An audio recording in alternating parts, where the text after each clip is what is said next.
The rain poured heavily outside the giant glass windows of Eric Adesina's penthouse. Lightning flashed across the sky, briefly illuminating his cold, emotionless face as he sat alone in his living room, surrounded by every luxury money could buy, and not a single soul who truly cared.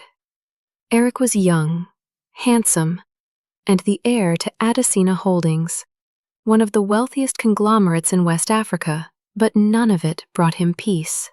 Women adored him, but only the kind that asked for Chanel before they even learned his middle name. Men respected him, but only when they needed a favor or a job. He was admired, envied, followed, but never loved. His mother, Senator Florence Adesina, once told him, "Love is for those who can't afford power." His father only spoke in meetings, never in emotion. And so, Eric sat in silence, staring at his reflection in the rain-drenched window, until a thought broke through the gloom. What if they saw me with nothing? Would anyone stay? The next morning, Eric told his butler to bring him his old university wheelchair. "Sir?" the man asked, confused. "I'm going to Ibadan," Eric replied. "Alone. And from now on, my name is Kola." He stripped himself of watches, credit cards, and luxury. Just a battered duffel bag, a weathered shirt, and a broken past no one needed to know.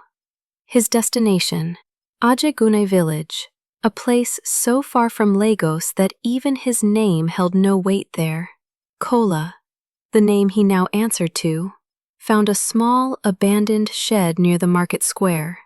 He would wheel himself out each morning and sit silently, hand out, head down. Some mocked him, some threw leftover bread, some pretended he didn't exist. But then, one morning, a young woman knelt beside him. She wasn't like the others. She wore a faded yellow dress and carried a small basket of roasted maize.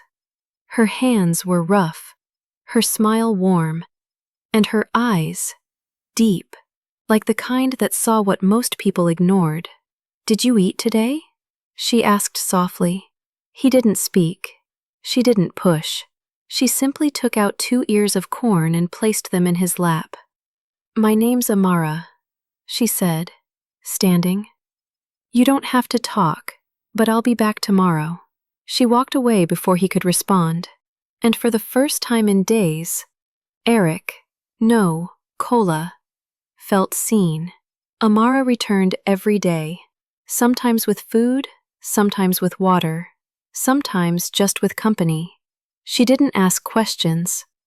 She didn't expect anything. Kola, however, had begun to ask himself questions. Who was this girl? Why was she the only one who looked past the wheelchair? Was this what he had been searching for? He learned she worked at her uncle's food stall, barely earning enough to feed herself. Her parents had died in a car crash when she was 14. She had raised her younger brother Chike on her own since then. Yet, despite her hardships, she smiled more than anyone he had ever met. One evening, she stayed longer than usual. "You know," she said, brushing dust off his sleeve, "I used to think love was about flowers and poetry. Now I think love is when someone still matters to you, even when they have nothing." Eric felt a sting behind his eyes.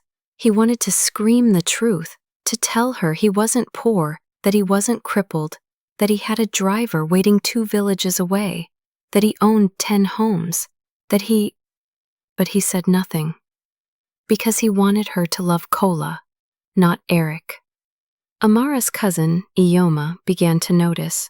"You spend too much time with that beggar," she hissed. "What if he's dangerous?" "He's not," Amara replied. "He's kind." "Kind doesn't buy rice," Ioma snapped. Others in the village whispered too. Amara didn't care, but Kola? He did.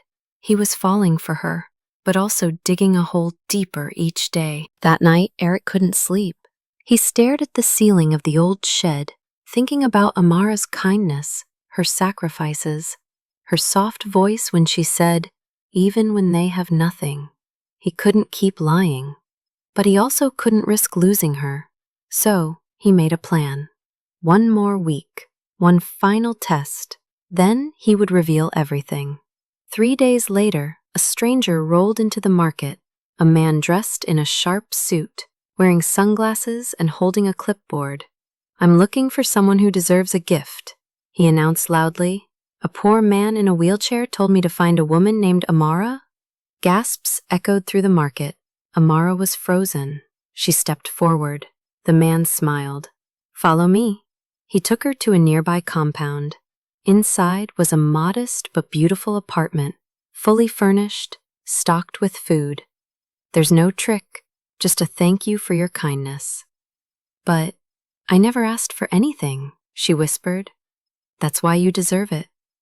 By the time she returned to the market, everyone had seen. Ijoma grabbed her arm. "I told you that Cripple was faking it." "No," Amara defended. "He's just good." "Good?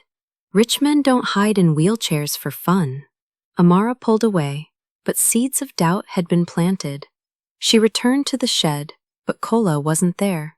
Just a note, "I need a few days. Please don't stop believing in me."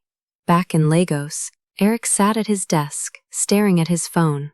He had ordered his assistant to prepare a special dinner for Amara. The apartment gift was part 1. The dinner, his true reveal. But Amara never called. She didn't come. Instead, a message arrived from his driver. She was seen crying outside the shed. "People are calling her a fool. She hasn't eaten." Eric stood. Enough games. It was time. The next morning, a black Mercedes pulled into a Jegonle village. The doors opened and out stepped Eric, dressed in white linen, walking tall. The crowd gasped. Amara, standing by the maize stall, dropped her basket. "You," she whispered. "It was me," he said softly. "All along." People began whispering. Amara's face hardened. "So it was all fake?" "No. Not the kindness, not the laughter, not how you looked at me. That was the only real thing I've known in years." Her eyes filled with tears. "You let me be mocked. You used me for your own test." Eric stepped closer. "I used myself. I needed to know if love without money still existed, and it does. In you." Amara turned away, but he reached into his pocket and pulled out a small box. Inside, no diamonds, no gold, just a corn husk ring crafted from the first one she gave him. "If you can forgive me, I want to live as Kola, not Eric." Silence. Then, "You lied, Eric," Amara said, voice trembling. "But you also listened, and in a world full of liars, maybe that counts for something." She took the ring. The market erupted in cheers. At a small ceremony in Lagos, under a garden of lanterns, Eric and Amara stood hand in hand. He still kept the wheelchair in the house, as a reminder. She wore a yellow dress, not silk, not gold, just the one she loved most. As guests applauded, Eric whispered in her ear, "You saw beyond the chair. Now I see everything through your eyes." Sometimes, love isn't found in mansions or fancy cars. Sometimes, it's found in a dusty marketplace between a girl with nothing but kindness and a man with everything but peace. Amara didn't see a beggar. She saw a soul.